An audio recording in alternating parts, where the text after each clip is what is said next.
This is the Awkward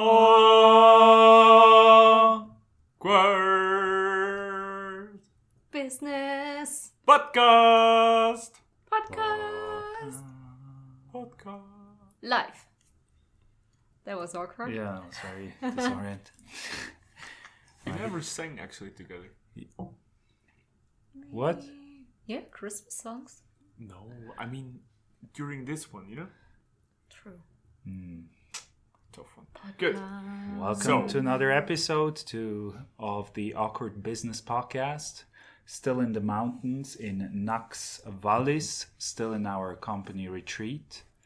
And while we were driving to a hike that we went to, which was very nice. Thank you, Daniel, for showing us. In Vercorin, we thought about a topic of another episode, which is the topic of perfectionism and all the advantages and disadvantages and pitfalls when it comes to entrepreneurship and also life in general when it comes to perfectionism. So, since I already had 2 beers and I'm slightly tired, maybe somebody has some insights on the topic of perfectionism. And I can get my bearings. Sure. Go for it, Sina. Well, it's what I think when I hear the word perfectionism, I feel a bit guilty because I'm like, yeah, that's me. I live it. I'm a perfectionist at some points, like when I was running events, when I'm running workshops, or when we work on the website and stuff. It's perfectionism to a point where I'm stopping myself from actually creating something. Where I feel like I can't start because it's not going to be perfect. That's sometimes what I have. And then, like what you said yesterday, sometimes you just need to do it instead of thinking about it. That's something I've been trying the past years. Just starting and then adjusting along the way and trying to make it good. So to use the perfectionism as a driver, but not as something I wish to have, but will never reach that point kind of thing. But actually it makes me do well. It makes me want to have good quality of what I do. So using that as a motivation, and that's what I've been working on at least. I still have stuff that's stopping me when I feel like, oh, it's not going to be perfect. Even if it's just if someone asks me, hey, I want to showcase you in my on my profile or on my website, could you write a testimonial for me or something like that? I'm like, this is stressing me out so much sometimes because I feel it's not going to be perfect. I'm not going to be able to put this into 3 sentences, what the person does or help me with, and it's not going to be good enough in a way. And then I had a friend who said, Sina, maybe your 80% is somebody's 100%, which was kind of a game changer for me. Because then I was like, okay, let's make it good, like 80% first. And maybe that's already good enough. Yeah, and funny enough, it's a paradox. I want to be... You remember the friend who said that to you? No, I forgot. It was me, but it's Really? okay. No, I don't care. It's fine. It's all right. It wasn't I'm you. not. No, it was. But I'm not hurt. What I remember from not- you, actually, it fits very well. think it was you. I don't think it was you. I don't care anymore. No. You know what I learned from you? When you said... No, I said it. when I said, that I is can't fine. start doing it because I don't know how to do it. Like working on something new project. And you said, oh, you know how you learn to play... Or how you figure out how to play tennis? I'm like, how? Actually, I said how to play squash. I just feel hurt and not really hurt. What I by heard you, was Sina. I'm tennis. joking. Oh, cool. And you said by doing it. Yeah. I'm like, yeah, that's true. And it sounds so simple, but actually that's what it is. And now I'm much more doing. And I'm also trying to not to care less, but not to aim for the perfect thing, but for like enjoying the process more of doing. But I'm not always there yet. I'm still stressing if somebody asks me for testimonials. And then if the time pressure is there, I'm creating. I'm doing it. Do you love your perfectionism as well? I love and hate it at the same time. Yeah. Okay. Because it really helps me to wanting to make things good. And like my workshops have a better quality, for example, when I know, like when I could use it as a driver. That's when I love it. I hate it when it stops me from getting started. Or from finishing. I'm not a good finisher. Ooh. Yeah. I don't know. This was what came up for me. So I do have a love-hate relationship with perfectionism. And perfectionism causes a lot of procrastination. Mm-hmm. I know when I handed in my bachelor or my master thesis, my friends called me the master of procrastination. Like, yeah, that's true. That is true. I don't know. What about you? You're a perfectionist procrastinator. Because you can't send it out because it's not perfect yet. Yeah, it always gets better. But if the time pressure is there, magically, I make stuff happen. And I create things. And then if it's good enough, I send it. Okay. How do you know it's good enough? I don't know. It's very subjective. It's when I feel like... it's when I feel like it's good and it's okay. When I say it's okay, it's usually good. It's much better than I think, because I underestimate myself. And if it's not good enough, I don't know. That's hard to say. It's very subjective. Probably depends how I feel. What's your relationship to perfectionism? I don't have one. I have a love-hate one and you don't care. We never met. Oh wow, that's nice. You and perfectionista, you never met. No, I really struggle with like the perfectionism. Yeah. Of other people or of yourself? It's weird. Mainly of myself, and I see like if something is not perfect with others, then I see it and it pisses me off. So that is also a little bit, a weird relationship with perfectionism. So you do have a relationship. I do have one, yeah. But I really struggle with the last let's say the last 20%. I really, really struggle. And I can't find out like how to kick myself in the butt to do like the last 20%. Was always a struggle. Probably also it will always be a struggle, and I think it's okay and it's fine, and I also found a bit of peace about that, that's cool. I know that the last 20% are definitely not my strong part. Yeah, me neither. Mine either. And that's why I think it's also cool. For example, you're very good on the last 20%, I think. Why do you think so? You finish stuff. You're a proper finisher. Really? Yeah. Surprises me your judgment. No, it's not. Tell judgment. me more about. You're much more finishing than sorry. we are. It's love, You wanna. Yeah. No, I didn't see it as negative. Maybe the word judgment was wrong, but I was like, your opinion of me is interesting. So why do you think I'm a finisher? You wanna get things done. Yeah. And then finish it off and have more room for new stuff. That's what I feel like. Interesting. Also, there's no reason for you not to finish things. You just do it, That was a bit. There was a little beer burp of sorry, Daniel. That's fine. That's all right. But you like if you would see me, for example, which also happened, me moving on our first website that we did together. Me moving one picture 2 millimeters to the left, just to move it 1 hour later back to 2 millimeters to the right. Yeah. And you could catch me or yourself if you did it faster. Say like, it's not about moving the picture. It's about uploading the website and having one to get started with what we actually wanted to do. Yeah. And I don't know if I would have ever finished the website together with you if you weren't there saying like, hey, let's finish it, let's upload it. It's interesting because the story of thank you very much, I appreciate it. And I remember getting the Primarschule-Zeugnis. What's the English word for it? What's a Zeugnis in English? The grades. Yeah. I got the grades in primary school, and it said, schreibt leicht verkrampft. So is writing slightly in a tense way. And this really dug deep because I was such a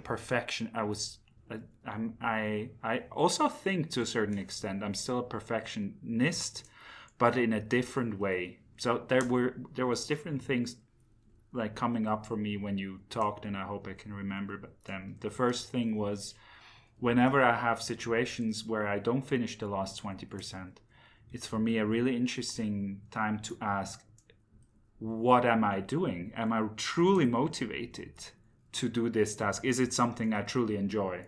Because I never have let's take this example here. I never have a problem to finish off editing this podcast. Never have. So it's because I'm motivated to do it. It's something I enjoy. So that's the first thing that comes. So for me, it's fun to do this podcast. Yeah. And it would take me forever to edit it and upload it. For me, it would be super easy to start. You know? Yeah. Just go for it, try it out. But then, you know, what you did is like finding like the right website and then the right podcast channels. Yes. And then uploading it and then remastering the voices. Yeah. And then like make it perfect and even a little bit more perfect and then a little bit more perfect from the second to the third one, you know? And there, I think it's just very cool that you can do it. And but I can only do simply it there. Huh? It's really important because I'm motivated to do this project. And I see my role here as, you guys also see me like checking the sound and everything. And it is shitty. I'm sorry, but we're going to get there. We might even buy a better microphone at some point. Maybe even 3 microphones at some point. If we get over 100 listeners. So please subscribe. No, but the thing is, this is something I'm truly motivated. So I find myself struggling a lot with conceptual work. Let's use another sphere. And there I have problems finishing. It I will finish it for sure, but it takes a lot of suffering for me to go through it because it's not something I'm intrinsically motivated to do. And let's take another example for you. A ski, I don't know, like something, think of examples that you're truly motivated. I imagine this problem is not happening. Like stuff where you're truly motivated and fully motivated to do so.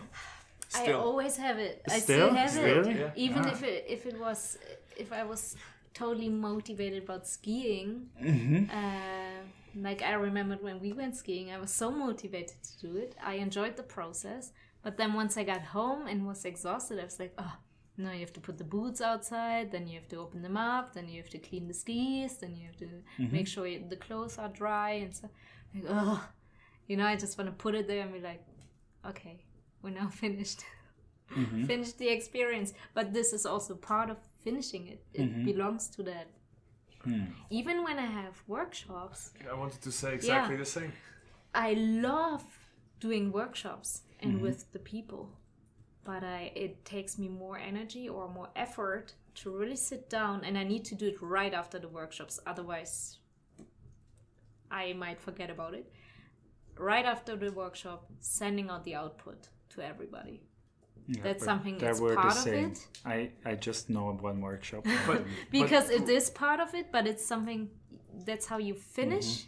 But this part, I'm like, yeah, okay, I'm gonna do it. And it's also important for me that everybody receives the output. Also, I promise them I'm gonna do it. But it's the last part that I feel like if I don't do it right now, I'm not gonna ever finish it.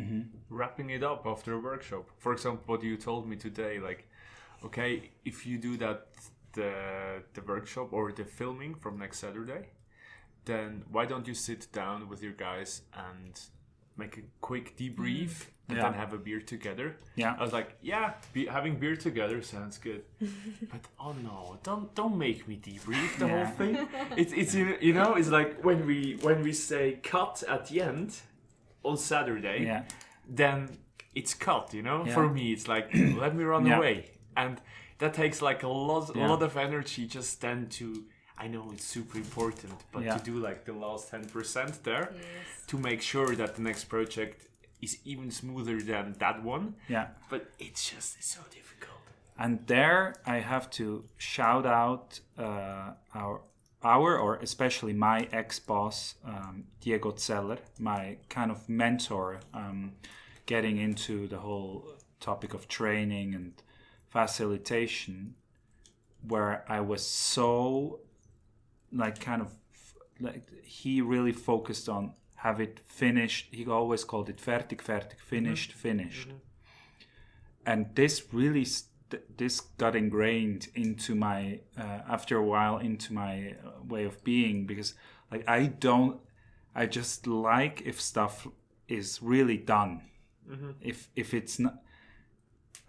Absolutely. If it's not like that, really makes me angry. If stuff like is not like you give it to the client and it needs to be done, you know, and these 10% of stamina. It's a stamina for me. It's also stamina, but it's so important.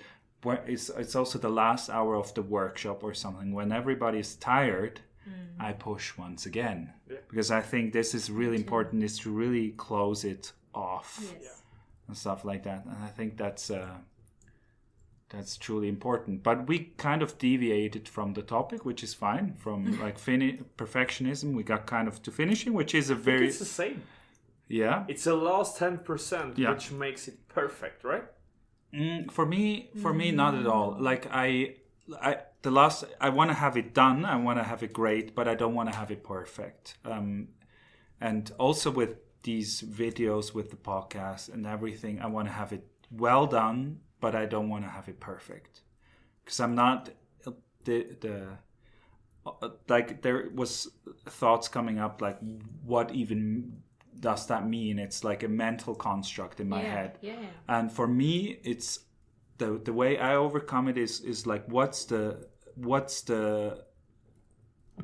great outcome for people.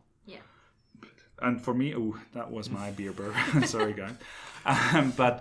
And then it's done. Even this conversation, I could probably edit out, let's say, the beer burp, you know, to make it even more, you know, crisp and make a better impression.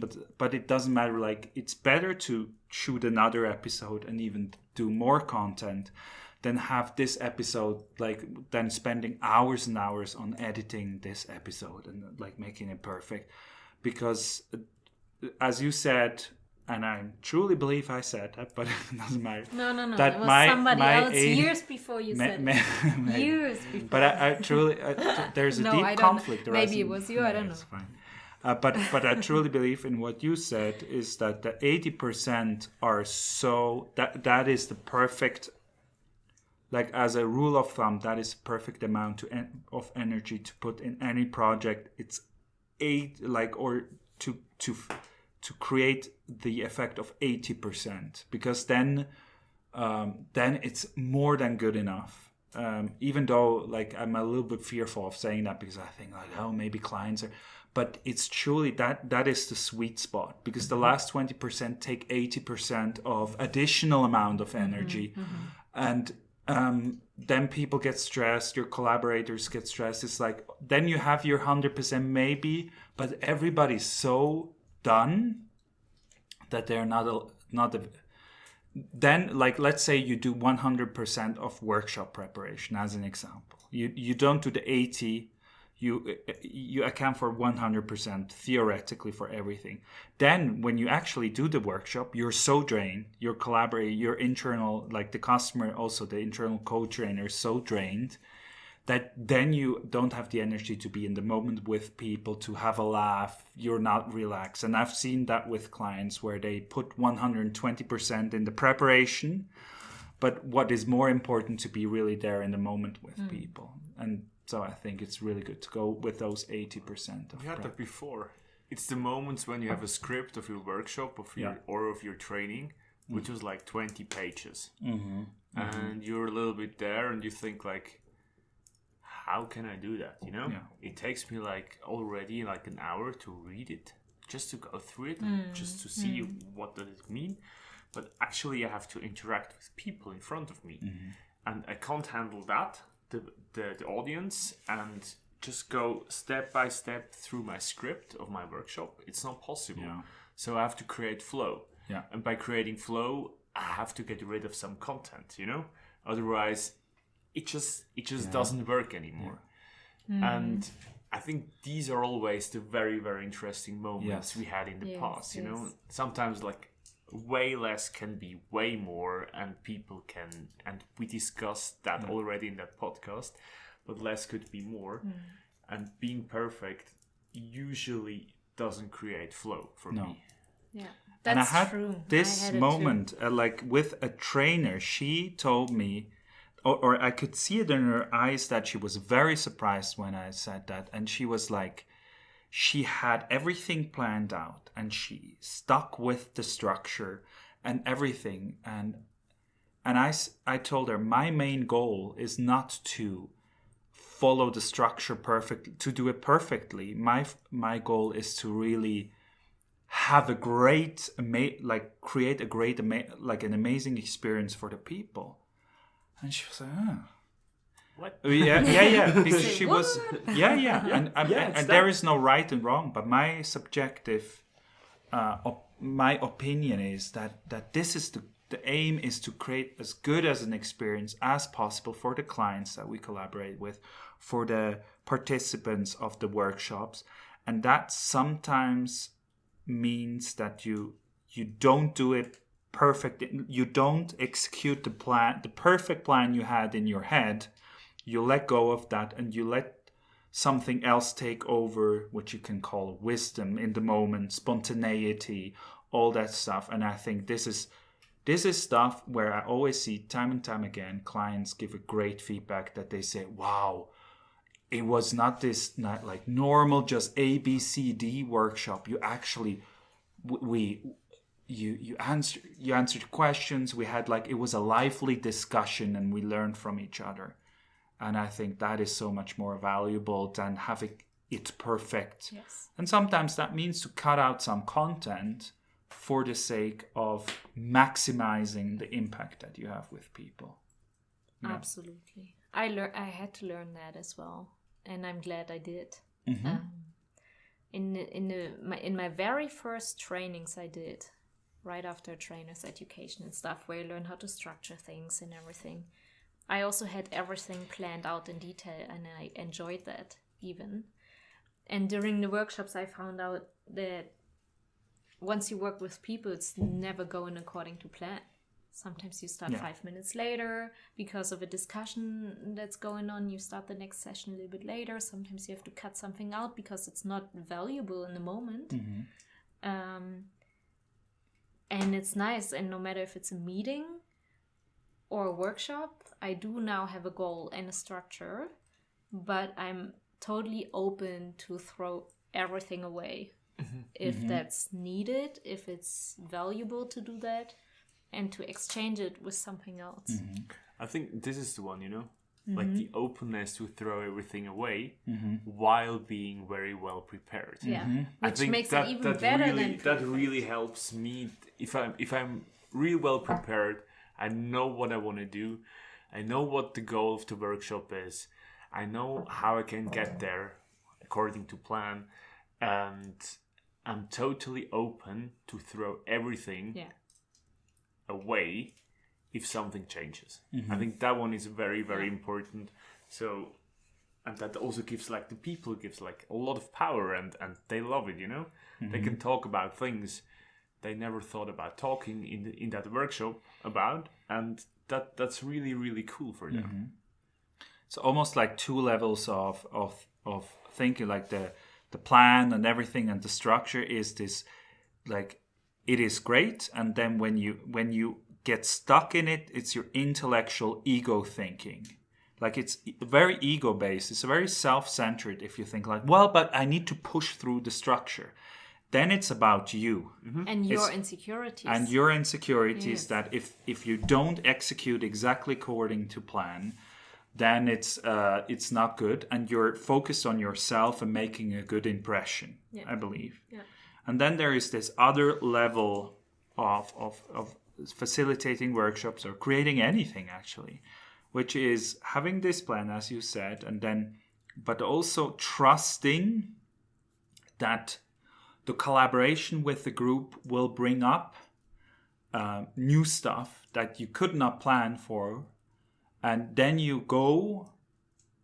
It's not above intellect. That sounds strange, but it's a different it's intuitive work. And I think like in our society, this like very masculine, very thought structure thing is very much the way most people go about their lives, but also about the work. And I think this feminine, like this intuitive approach, like to go with the flow and stuff like that, I think is extremely needed, and which I'm fascinated by, because you cannot plan it. And I often think, oh, but I want to have my plan. And then, but this is fear-based. It's okay, but it's a fear-based. It's fear-based oftentimes because I want to control. And if you want to control, you've already lost, because you cannot control life. And you can certainly not control when you collaborate with others. There's a lot of variables. But once you let go of that control, it's very interesting. When you create space for your intuition, you can be much more powerful. But how do you overcome it? Well, my personal, I can only say how I overcame it is like how we said about playing tennis or squash or whatever, is play a lot of it rather than thinking about it. Like how do you get better at squash, and how do you get in a state of flow and like almost intuitive reaction where you're like, oh, I didn't think of how to throw back that ball. It just went through me. I just kind of did it intuitively. I think one thing is the practice part, and the other thing is realizing the truth of it, and that is much easier because you don't need to go through the practice, but you do need to go to. But the other level that I see is just understanding how it works, how life works, how business, how workshops, how everything works. Is you can plan, but at the same time you can not control anything. And to be humble about life and to realize that you cannot control anything relaxes you. And then, since I cannot control anything, I don't need to prepare. But also, from my experience, I know it mostly goes well. So why don't I trust in life, which is a revolutionary concept, but like trust in life, trust in the group, trust in the people, that they know what they need more than your ego knows. And once you do that, you get into a new space of relaxation. And in that space of relaxation, because you don't need to focus on yourself, you just sit in that space, you get new ideas automatically. And I think that's the realization part of it. You just realize, hey, I have this infinite amount of wisdom, knowledge that comes up exactly in the moment that I need it. So I can be nervous before a presentation. I can be nervous. And at the same time, I can trust once I'm on stage, it will be okay. I have everything I need. I prepared, as you said, I have everything I need, and then I can let go and let it flow. And that is really powerful. It's powerful it's also something you learn in yoga. It's like, it's not the best when you do it exactly according to plan, but when something else takes over, then you have the nicest kind of flow through the movement, through the asanas, stuff like that, yeah. I think 2 beers is that perfect. No, I will have to. I will be back in a second. What helped me is to know, or now I know it. Back then, I didn't know that it's actually something I could think of. Is that I don't need to know everything. Mm-hmm. And when I heard it the first time, I was thinking of all these people who have great inventions, but sit in their garage trying to make it perfect and learning more stuff about it, but never going outside with it because they think it needs to be perfect before they show someone. And I think when I admit to myself I don't have to know everything, I open up for co-creation. I make it 80% good in a way that I feel like it's working. Mm-hmm. let's say, a tool or, I don't know, a workshop or whatever. But then I also ask the people who are involved or would be my clients, so what do you actually need? Like, is there... When do you involve them? At what time? Like in workshops in the very beginning, what are the needs? Based on this, I create the workshop. But also, if I did an invention or I had a great idea, I would probably start fiddling around because I would enjoy that. But at some point, I would really have to ask people, hey, this is what do you think this is useful? Or what else do you think what kind of features should this thing have? Or something like this. So maybe somewhere in the middle by creating. But if I do workshops, trainings, everything, it's all... First I ask. Tabula rasa, kind of like, I don't know anything. And based on that, creating something. Wait, what came up for you when you thought about it? I thought about like the uncertainty Kai was talking about before. And I realized that I started to plan the uncertainty, which is very, very funny. And I do it whenever I have a workshop. I always have like a set of slides with by now like a set of like 20 slides, which is at the bottom of each and every slide deck, which is just there. And I know that these slides are cool. I like them. I used them a lot in the past. And these are my like go-to slides for if something happens, if some uncertainty or some questions are popping up, then I can just easily scroll down. Now with like online workshops, you can start sharing and you can go there and say, okay, so guys, you want to talk about design thinking? Let's do it. Guys, you want to talk about agile? Let's do it. Oh, just another topic popped up with the pink elephant. Let's do it, you know? And I just have like that planned uncertainty, and I know them by heart, you know? It's like, it's a these are very easy slides for me. I could go through them and I could talk like half an hour about each and every slide of those. And that makes me like so calm and peaceful that I can really be in the moment. And if something pops up, I just take it, use it, and it works. And it's really like, you talked about yoga before, and I think it's more for me, it's like ski touring, you know? You have like a plan, you want to go like up a mountain, like a very certain mountain, and you know, like it might be a little bit dangerous today because of avalanches or lack of snow or whatever. And then you have like a proper plan how to get there, and then you're in the mountain, you planned it, and then you see like it doesn't work, you know? It's different today. It's different than I planned. Like the weather is different. And then you have like adjust your plan accordingly.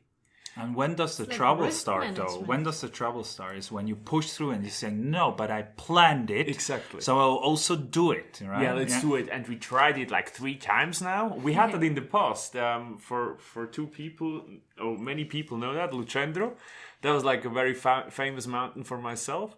I tried 3 times to get up there. And we couldn't do it because it was too dangerous. But the 3rd time we tried was really dangerous because we tried to push it, you know? And there it's the moment when it really, really fucks up. You try to push through a plan, you know it's stupid, you still are going for it, and then at some point you're standing in the middle of a huge phase and you think like, no, this is stupid. It was stupid like That's the wisdom kicking in. 10 minutes ago. Yeah. Now we're at the most terrible position.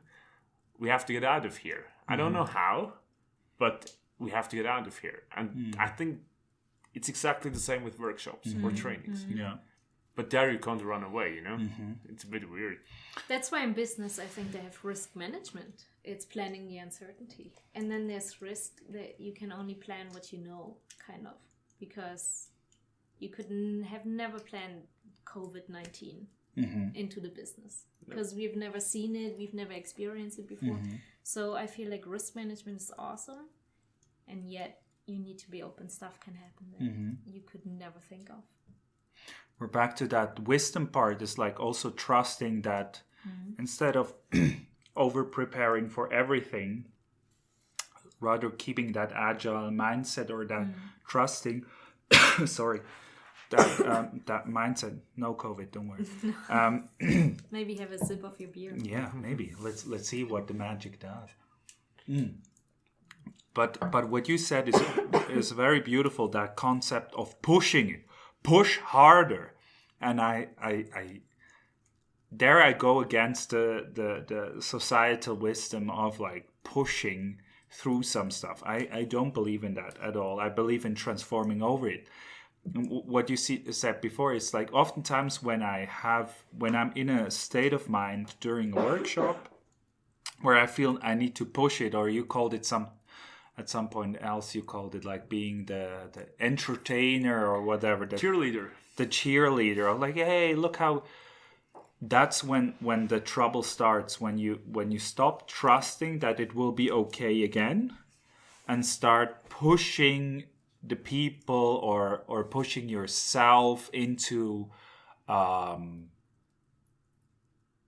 something that's not happening right now. So, hey guys, you have so what are your insights? And you can feel like people are not interested. So instead of saying just accepting that, oh guys, I think it's not really like, it's not happening right now. Let's move on to something else. Come back maybe later. You try to like, let's go for it, and you know it's wrong, and it's just your ego that because you had a structure or something, you want to kind of like take off this box, or the client said that you really need to address it, but you can feel it's not good right now, and then you mistrust. You don't trust the intuition. You go for your ego stuff. And it's always like, you're tired. When you do these things, you're tired in the evening. You're like, oh God, what did I do? You feel drained. Mm-hmm. It's something that came up, yeah. It's like not trusting the flow, but pushing it. Yeah. Try to create flow out of nothing. Yeah. Or knowing what would be right, but still choosing the other path. Misunderstanding flow. To put it in other words, because flow is already there until you fuck it up. There you go, Fire, you agree? And I think that's very true. Connection with people is already there. It's what has been all the time until you fuck it up. Until your ego comes in and you think like, oh, like I need to talk to this woman, or like in a certain way, I need to change, or I need to make a good impression with this client. No, if you relax, if you trust that there is connection already with your participants, with everything, then you don't come from this mindset. You're much more relaxed and natural. And if it doesn't work, I mean, sometimes you have trainings or you have workshops and you have to explain something to people and they think, I don't like it. Mm-hmm. Then you can't make them liking it. No. It's like, you can explain it, you can help them with their change process, you can do whatever you want. But at some point, if you try to be the cheerleader and if you want to be the cheerleader, it just doesn't work. It's just very, very simple. Yeah, also maybe it doesn't serve them in that moment, just creates distance. Yeah. Yeah, it's this topic that we talked about today is how the problem there didn't arose during the workshop. It arose earlier because you agreed to do something which is authentically not you. It's not truly you. You're selling the participant something, which is okay. I mean, we've all done it. I'm still doing it sometimes. We will do it also in the future. Yeah, we will also do it in the future. But it's good evolution, not a revolution. It's a good evolution to slowly move towards projects, results, impact that you truly believe in.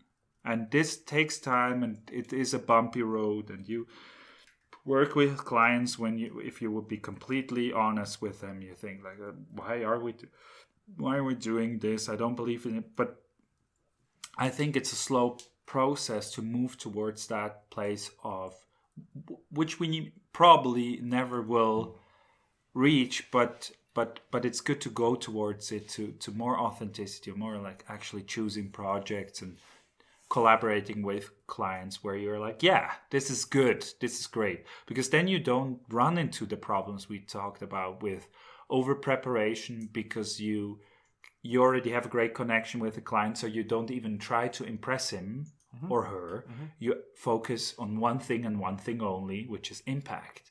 You don't think like, should I write him or her a message on email or WhatsApp, or what's the appropriate thing? You just shoot them a WhatsApp because you know they don't care. It's fine, because they are also focused on impact and not making a good impression or whatever. And the outcome might be even better than what you could have had imagined when you planned it. Yeah. That's what I'm always trying to be open for. And you just create flow, right? Yeah, that's why when you're in flow, the outcome, you could have never imagined the impact it may have. I mean, I had that today, you know. We were on that walk and I connected the suit guy with our actor. And they just figured out like how big that suit should be at the end. And then we looked at those messages on WhatsApp and we just had to laugh, because we just realized that these are two great guys and they had like a very good time together figuring that out, and which is like very, you know, like very, very boring, to be honest.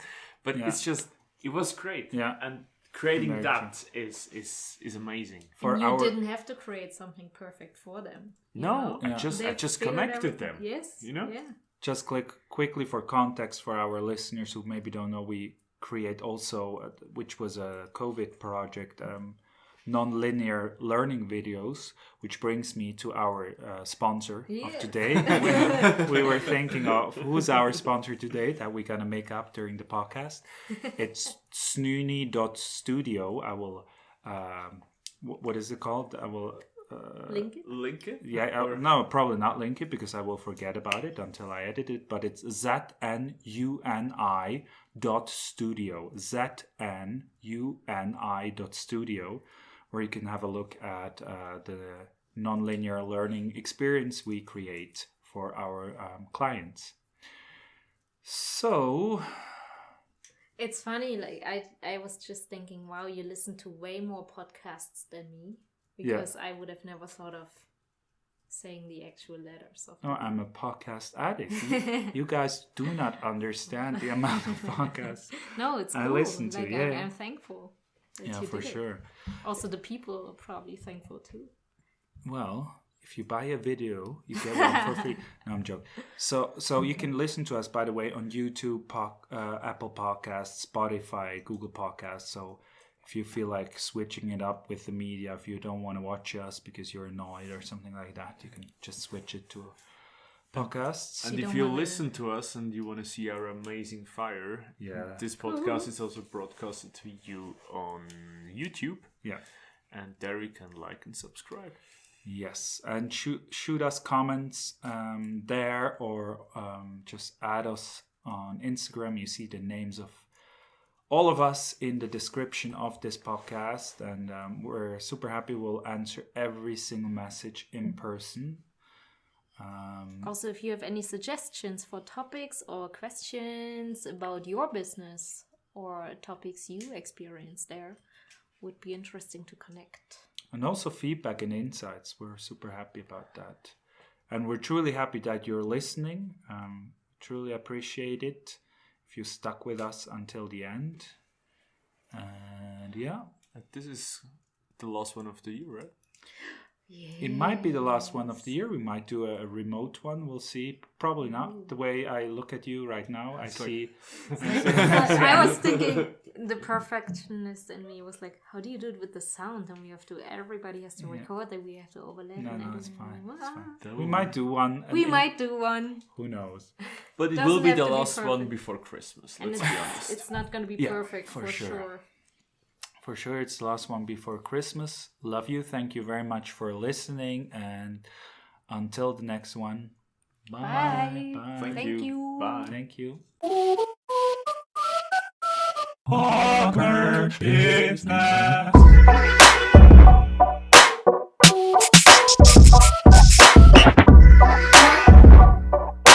Awkward business.